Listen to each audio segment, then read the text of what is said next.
हमें ज्वाइन किया है सीनियर तज्जियाकार यासिर रशीद ने। यासिर, शुक्रिया आपके वक्त का। किस तरह से देखते हैं सदर ट्रंप की जानिब से अब एक और ट्वीट सामने आ गया है कुछ देर पहले कि उनके ट्वीट में जिक्र किया जा रहा था कि जब तक ईरान की जानिब से उनका मौकिफ सामने नहीं आता जंग बंदी रहेगी, जबकि अब उन्होंने ट्वीट करके ये कह दिया है कि हमले का हुक्म दे दिया गया है।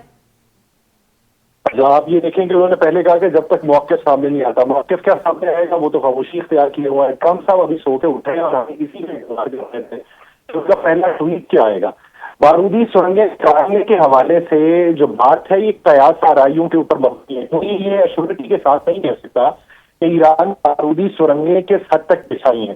पहले तो ये देखिए कि 34 किलोमीटर का वो जो एरिया है आबना हरमुज का, जो 17 किलोमीटर ओमान के जेर इंतजाम है और 17 किलोमीटर जो है वो ईरान के जेर इंतजाम है, तो ओमान वाला एरिया बंद किए रखा है और 17 किलोमीटर जो ईरान के जेर इंतजाम है वहां से 2 शिपिंग लेन्स को गुजारा जा रहा है। तो सबसे पहले आप से देखें कि बारूदी सुरंगें साख्त की होती हैं तो ये 3 साख्त की होती हैं। एक वो कि जिन्हें समुद्र के अंदर बिछाया जाता है जाल की सूरत में, वहां पे आके अगर कोई जहाज टकराए तो वो फट जाती है।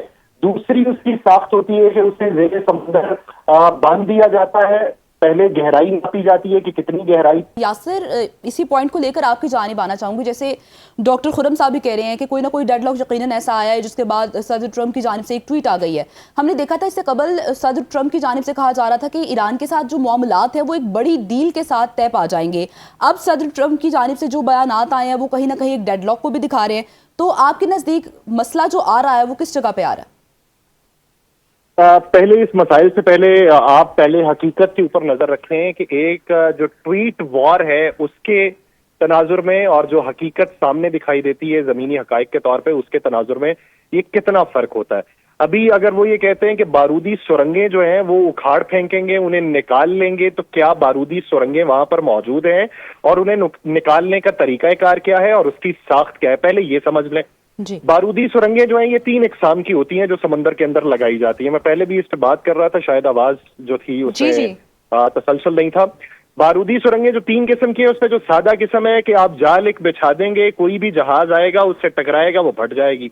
दूसरी उसकी किस्म ये है कि समुद्र की तय के साथ उसे बांधेंगे और उसके अंदर रेडिएशंस होती हैं, ऊपर से जब जहाज गुजरेगा पानी का दबाव पड़ेगा, दबाव पड़ने पे उसके सायरन्स जो है वो एक्टिव होंगे और वहां से वो फट जाएगी।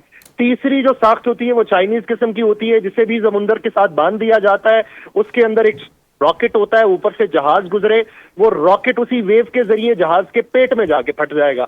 अब बात ये देखिए कि 34 किलोमीटर का एरिया है, 17 किलोमीटर ओमान वाला बंद है, 17 किलोमीटर ईरान वाला खुला है। वो जो बंद है उसके बारे में तासुर ये है कि यहाँ पे बारूदी सुरंगें हैं, वो 1 भी हो सकती हैं, 2 भी हो सकती हैं, सैकड़ों भी हो सकती हैं, हजारों भी हो सकती हैं और कोई भी नहीं हो सकती, क्योंकि बहुत सारे मामलात के ऊपर दुनिया ने पहले ये तबसरे और तज्जिए किए कि बारूदी सुरंगें जो हैं ये नफ्सियात की जंग है, आसाब की जंग है, जिसके अंदर सिर्फ यही कहा जा रहा है कि बारूदी सुरंग है, उसके बारे में हकीकत या गुमान के जो तशरीह है वो कोई नहीं कर सकता।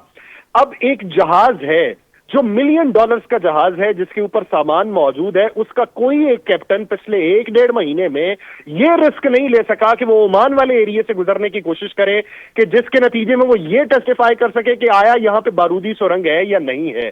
तो फिर अभी अगर 1.25 महीना या 1.5 महीना वो जो जहाज वहां पर मौजूद है वो आसानी से गुजारे जा सकते, तो फिर सूरत हाल और थी, नहीं गुजारे जा सके, जंग थी, ईरान की जानिब से हमले किए जा रहे थे, क्योंकि अब है सीज फायर, इसको समझना जरूरी है। सीज फायर के दौर में इन्होंने लाके नेवल ब्लॉकेट लगाया है, जब जंग हो रही थी तब नेवल ब्लॉकेट क्यों नहीं लगाया गया? तब जो इनका अब्राहम लिंकन था या जॉर्ज डब्ल्यू बुश था या फिर इनका जो जेराल्ड आर फोर्ड जहाज था वो कहां पे था? ट्रंप ये एडमिट किया कि हमारे जहाज को 17 मुख्तलिफ जावियों से मिसाइलों ने निशाना बनाने की कोशिश की और जहाज पीछे चला गया। फिर वो बाद में जाके एडमिट करते हैं कि हमारे जहाज के ऊपर 110 से ज्यादा मिसाइल जो है वो दागे गए। तो जंग के दिनों में तो वो उस एरिया से पीछे थे, जंग के दिनों में तो कोई डिस्ट्रॉयर वहां पर मौजूद नहीं था, जो लाने की कोशिश की गई तो वो उसकी तमाम तर कोशिशें IRGC ने नाकाम बनाई। अब है सीज फायर, इसमें कोई एक हमला होगा ईरानी कश्ती के, कोई एक हमला होगा खालिक जजीरे के ऊपर, कोई एक हमला होगा ईरान के ऊपर, तो जवाबन ईरान वैसा ही हमला करेगा जिस तरह वो पहले हमला करता रहा। जिस तरह डीसैलिनेशन प्लांट के ऊपर हमला हुआ, अगले 1 घंटे में खित्ते में दूसरे डीसैलिनेशन प्लांट के ऊपर हमला हुआ। जिस तरह पहले तवानाई के प्लांट्स के ऊपर हमला हुआ, अगले 1 घंटे में रास लफान और रास तनोरा के ऊपर हमले हुए, तो वो ट्रिगर के ऊपर उनके हाथ है। वो कहते हैं कि 40 दिन हमने जो मजामत की है, हम उससे बैकफुट पे कैसे चले जाएं एक ऐसे वक्त में कि जब हमारी पॉपुलैरिटी, आईआरजीसी की पॉपुलैरिटी या कौम का मुत्तहिद होना आज से 2 महीने पहले तक तो मंजरनामे में नहीं था, जहां पे एक बहुत बड़ा एहतजाज हुआ, सैकड़ों से हजारों हलाकतें हुई, किसी ने सैकड़ों रिपोर्ट की, किसी ने हजारों की। अब 40 दिनों के बाद वो तमाम तर एहतजाज जो है वो उसका मंजरनामा गायब है। उनकी जो डीवैल्यूएशन थी उनकी करेंसी की, वो अब कहीं मुस्तहकम दिखाई देती है। तो अंदरूनी तौर पे तो उनका मंजरनामा तकरीबन तब्दील हो चुका है।